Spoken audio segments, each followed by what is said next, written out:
تسی یار 8 تراویاں پڑھ کے مسیتی سنیاں دے نس پیندے ہو، امام صاحب پریشان ہو جاندے نے، سنی پڑھنا ہے سر وہابی پڑھنا ہے۔ شرم ہونی چاہیے ہوے امام اعظم دا مقلد 8 تراویاں پڑھ کے نس پڑھ اے جس طرح مولانا فرمایا 2 کشتیاں دے نہیں پیو ایک ہی ہوندا کائنات وچ۔ اسی کھڑے ہیں امام اعظم ابو حنیفہ نال، امام صاحب فرمایا رسول اللہ تراویاں 20 پڑھیاں، فرمایا تانوں کیویں پتہ چلیا؟ فرمایا میں صحابہ پیچھے پڑھیاں، انہاں کہ حضور 20 پڑھیاں۔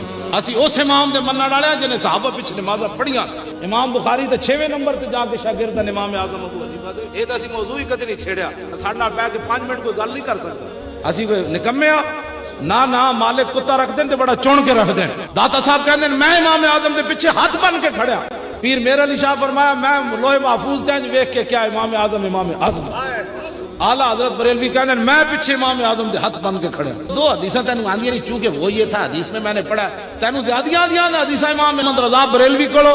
تراویاں کتنیاں پڑھنیاں بھائی؟ جتے لمبا قرآن پڑھا جائے اتنے تراویاں پڑھنیاں، بلکہ سارا رمضان جاگ دیں گزارو، سحری کھا کے تے سو جاؤ۔ سحری کھا کے مراد ہے نہیں نماز پڑھ کے سوڑے، پھر 1 گھنٹہ بھی سوتے تے کام تے گئے تو لوگاں پوچھنا منڈیا اور تو اج کیڑی کریم لا کے آیا؟ انہیں کہا قرآن سن کے آیا۔ جیڑا بندہ کہے میں سونا ہونا چاہتا ہو ویکھ کے قرآن پڑھے گا۔